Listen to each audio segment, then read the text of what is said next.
Orang-orang yang memiliki segalanya yang kamu mau, mereka tuh nggak cuma nunggu keadaan menjadi sempurna, tapi mereka menciptakan keadaannya menjadi sempurna. Mereka nggak cuma scrolling, atau searching cara cari duit ajaib. Mereka nggak ngetikin tuh di Google cara pesugihan online, cara beli iPhone walau duit tipis, cara punya unlimited kuota, atau cara nonton video, klik-klik video bisa dibayar. Mereka nggak pernah melakukan itu. Mereka mencari peluang yang lebih realistis. Mereka belajar bagaimana caranya menghasilkan uang dengan cara yang benar. Mereka kejar peluangnya, mereka nggak nunggu. Dan itu yang aku lakukan dulu. Kalau aku nunggu semuanya sempurna, aku nggak akan pernah mulai dan aku nggak akan pernah sampai di titik ini. Di saat aku nggak tahu bagaimana caranya menghasilkan income yang besar, aku terus mencari-cari peluang dan aku terus belajar bagaimana caranya supaya aku bisa menghasilkan income yang besar. Bahkan di saat aku masih menjadi waiters dan digaji hanya 700.000 sebulan, di saat aku harus kerja 12 jam setiap harinya dari jam 9 pagi sampai jam 9 malam, aku nggak pernah puas, aku nggak pernah mencari cara-cara ajaib untuk bisa berhasil. Walaupun di saat itu aku menangis setiap hari karena aku nggak mau punya kehidupan yang seperti ini. Dimana aku kerja benar-benar keras dari jam 9 pagi sampai jam 9 malam, tapi aku hanya mendapatkan uang 700.000 sebulan. Dan di situ aku nggak pernah kebayang ada kenaikan karir atau bagaimana caranya aku bisa menaikkan gaji dengan menjadi waiter saat itu. Kalau dipikir-pikir, kalau kamu ada di posisiku juga, apa kamu pernah punya mimpi atau kamu pernah punya keinginan untuk bisa mendapatkan kehidupan yang lebih layak dan gak cuma nunggu rejeki dari langit? Walaupun saat itu aku sangat-sangat capek kerja dari jam 9 pagi sampai jam 9 malam, tapi ketika pulang, aku gak langsung tidur, gak langsung istirahat. Yang aku lakukan, aku selalu mencari info, aku selalu mencari peluang. Kira-kira aku bisa belajar ke siapa, peluang apa yang bisa aku garap. Walaupun serasa badan udah sangat-sangat mau remuk, tapi di situ aku sadar kalau aku hanya menikmati kehidupan yang gitu-gitu aja, jam 9 pagi, pulang jam 9 malam, jam 9 pagi kerja, jam 9 malam pulang lagi, terus gaji cuma 700.000. Mungkin hari ini aku masih tetap jadi pecundang. Ini bukan salah profesinya, tapi ini salah sistemnya. Kalau kamu jadi waiters di luar negeri, terus dapat gaji ratusan juta per bulan, kamu masih punya peluang untuk bisa membangun kehidupan yang lebih baik. Tapi kalau sekarang kamu digaji hanya 700.000 sebulan dengan kerja 12 jam sehari, dan juga nggak ada harapan untuk menaikkan income, apa yang bisa kamu harapin? Jadi walaupun di saat itu kondisinya jalannya nggak terbuka, aku memaksa jalannya untuk terbuka. Walaupun di saat itu aku belum tahu caranya, walaupun di saat itu aku masih nggak paham apa yang harus aku lakuin, aku nggak pernah puas di titik itu.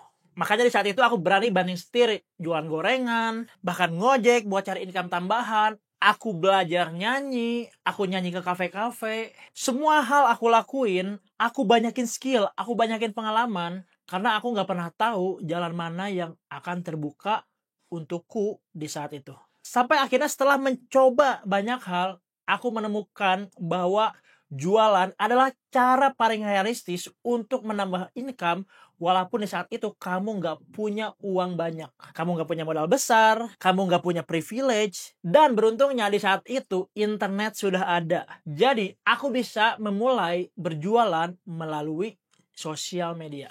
Makanya di saat itu, walaupun aku belum tahu nih peluangku dari mana, aku lakukan semua hal. Sampai akhirnya aku nemu nih cara untuk mendapatkan uang banyak itu dengan cara berjualan di sosial media. Dan di saat awal aku menjalaninya pun, aku benar-benar gak paham. Yang aku tahu dulu orang main Facebook itu buat update status-status alay, buat ngepoin mantan, bahkan ada yang buat masuk ke komunitas-komunitas gak jelas. Tapi aku sangat terkejut ketika aku mendengar berita-berita bahwa ada orang yang menghasilkan dari Facebook, dari Twitter, itu bahkan sampai miliaran. Dan di situ aku sangat penasaran bagaimana caranya. Aku benar-benar bingung. Aku gak punya mentor. Dan di saat itu pun ketika aku pengen ikut kelas itu harganya sangat-sangat mahal. Bahkan sampai jutaan. Dan kelas yang bagus pun itu belum banyak. Bahkan aku sampai bimbang aku harus ikut kelas yang mana supaya skillku naik. Benar-benar gak ada yang mengarahkanku. Aku benar-benar setiap hari sering bimbang, sering galau. Takut salah pilih jalan, takut gagal. Di dalam hati ini seperti perang setiap hari. Tapi untungnya aku mau memaksakan diri Dan akhirnya aku bisa belajar skill-skill baru. Walaupun di awal aku bangkrut dulu ketika berjualan gorengan dan lain-lain bersama partnerku. Tapi karena aku sudah mendapatkan banyak knowledge, aku berani investasi untuk kepalaku. Aku berani investasi untuk belajar skill baru. Akhirnya aku bisa mendapatkan 100 juta pertamaku dari sosial media. Dan aku membuka jalan itu benar-benar tanpa privilege. Gak ada orang tua yang membantu, gak ada teman yang ngasih modal. Aku benar-benar mencari jalannya, walaupun di saat itu aku bingung setengah mati. Jadi jangan pernah menunggu semuanya sempurna, jangan pernah menunggu keadaan membaik, karena keadaan gak akan pernah membaik kecuali kamu yang mengubahnya menjadi lebih baik. Dan di sini aku bilang, keyakinan itu bukan motivasi, keyakinan itu bukan naif, keyakinan itu bukan ngehalu, tapi itu adalah senjata terbesarmu. Kalau kamu aja nggak yakin sama diri kamu, apalagi orang lain. Makanya di saat semua orang nggak yakin sama diriku, aku selalu yakin kepada diriku. Di saat semua orang nggak pernah yakin bahwa aku bisa berhasil, aku selalu yakin bahwa aku pasti berhasil. Makanya mindset itu penting banget, karena mindset itu adalah senjata utama dan senjata paling berbahaya di bumi ini. Makanya orang-orang gagal itu selalu meremehkan yang namanya mindset. Mereka bilang ujung-ujungnya genset, ujung-ujungnya genset, ujung-ujungnya motivasi. Karena mereka nggak paham seberapa berbahayanya mindset itu. Bahkan orang bisa berperang, bisa saling membunuh hanya karena perbedaan pikiran. Orang kecil bisa menjadi sangat-sangat ditakuti ketika dia punya mindset yang sangat-sangat liar. Jadi jangan pernah meremehkan mindset kalau kamu pengen berhasil. Ketika orang lain meremehkan mindset dan kamu punya mindset yang bagus, selamat. Peluang kamu untuk berhasil itu lebih besar dibanding yang lain. Dan kamu harus bersyukur bahwa di negara ini mindset itu diremehkan.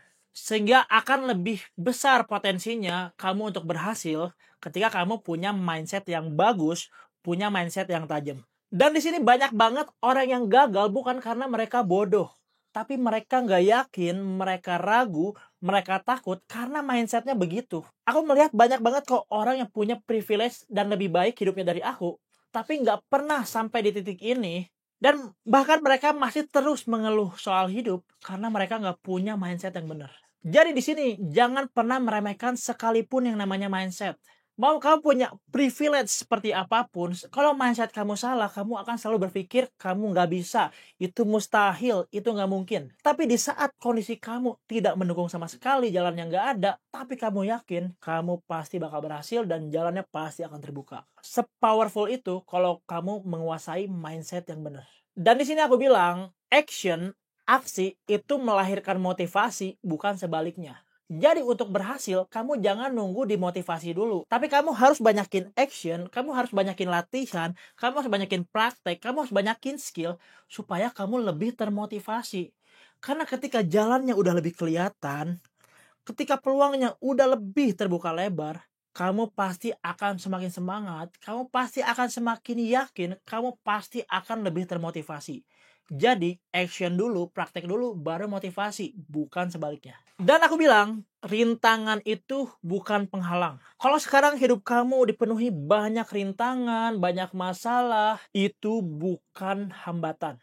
Tapi itu adalah tes kelayakan. Kalau kamu berhasil melewati semua rintangan itu, kamu bisa membereskannya, kamu tetap kuat, kamu tetap survive, maka kamu akan naik level. Dan semakin banyak rintangan yang kamu bereskan, semakin sulit rintangan yang kamu bereskan, maka akan semakin berhasil juga kamu di dalam kehidupan.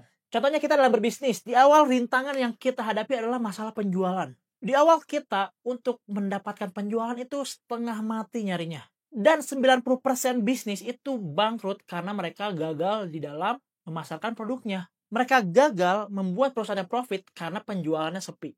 Nah, ketika kita berhasil nih membereskan masalah pertama, rintangan pertama, kita naik level ke level selanjutnya. Itu apa? Sistemasi. Kita ngebuat sistem, kita delegasi. Dari yang tadinya udah ada penjualan, gimana caranya supaya bisnisnya bisa berjalan secara otomatis. Dan kita bisa membuka banyak cabang baru supaya penjualannya lebih besar lagi omsetnya. Nah, ketika kamu bisa bereskan itu, kamu makin naik level lagi. Dan terus semakin kamu naik level, semakin kamu bisa makin beresin banyak masalah dengan tingkat kesulitan yang lebih tinggi, mustahil kalau kamu nggak banyak duit. Karena sebenarnya untuk memiliki banyak uang, itu sesederhana kamu bisa ngeberesin banyak masalah. Kalau kata Ko Denny Santoso, kamu ada gunanya. Semakin berguna kamu, semakin hebat kamu ngeberesin masalah, semakin besar juga uang yang kamu dapat. Dan di saat kamu nggak punya privilege apa-apa, di saat kondisi kamu tidak mendukung sama sekali, kamu nggak perlu kok menunggu sinyal A, sinyal B, peluang A, peluang B. Kamu nggak perlu nunggu. Kamu jalanin aja dulu, kamu berusaha terus, tabrak aja. Yang kamu harus lakukan adalah kamu harus jalanin dulu. Sambil berjalan, kamu sambil cari-cari peluangnya. Kamu sambil belajar terus. Karena kalau kamu jalanin aja nggak berani, action aja nggak berani, yang terjadi nanti semuanya bakal muter-muter di kepala. Ketika masalah muter-muter di kepala itu kamu bakal makin males buat action. Kamu bakal makin males buat praktek.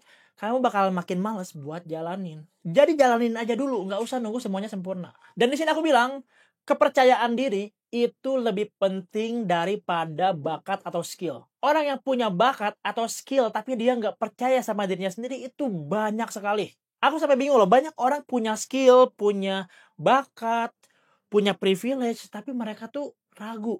Mereka tuh takut, mindsetnya salah. Akhirnya mereka nggak jadi apa-apa. Tapi kalau sekarang kamu nggak punya skill, kamu nggak punya bakat, tapi kamu selalu yakin, kamu selalu percaya diri, dan kamu terus mengasah skill kamu sampai kamu benar-benar layak, itu lebih mahal daripada kamu punya skill, punya privilege, tapi kamu nggak berani bertindak karena ragu. Makanya kalau di sini kamu sedikit narsis, itu nggak masalah. Tapi jangan kebablasan. Kamu narsis nganggap diri kamu dewa. Pengen dipuja-puja, kamu selalu benar nggak pernah salah. Narsis untuk percaya diri, itu bagus. Tapi narsis untuk jadi egois itu goblok. Dan dunia bisa kamu taklukkan selama kamu yakin dan kamu nggak pernah ragu. Setinggi apapun mimpi kamu, selama kamu yakin itu berhasil, selama kamu yakin kamu bisa berhasil, kamu pasti akan menemukan jalan. Kamu nggak perlu izin dari siapa-siapa untuk bisa menjadi orang hebat. Selama diri kamu mengizinkan kamu untuk menjadi orang hebat, kamu pasti bisa. Gagal, takut, sakit, itu semua bagian dari proses. Ketika kamu mengalami itu semua, kamu jangan pernah jadikan itu alasan buat berhenti. Karena semua orang yang berhasil pasti melalui itu semua. Di sini kamu harus menaklukkan rasa takut kamu dan jadikan itu sebagai bahan bakar supaya kamu bisa berhasil. Kalau kamu bisa membereskan ketakutan level 1 dan kamu berhasil menaklukkannya, kamu bakal naik level. Lalu kamu taklukkan lagi ketakutan kamu di level yang lebih tinggi dan kamu berhasil lagi, kamu bakal naik level terus. Sebenarnya ketakutan itu enggaklah nyata. Ketakutan itu cuma ada muter-muter di kepala. Tapi ketika kamu berani menjalankannya, ketika kamu berani untuk beraksi, ketakutan itu bakal semakin berkurang dan akhirnya semua yang terlihat menakutkan itu menjadi biasa aja. Jadi jangan jadi pecundang dengan kamu hanya mengandalkan motivasi dan scrolling gak jelas. Mulailah bertindak, mulai beraksi, dan jangan nunggu semuanya sempurna. Selama kamu yakin sama diri kamu sendiri, kamu pasti bisa.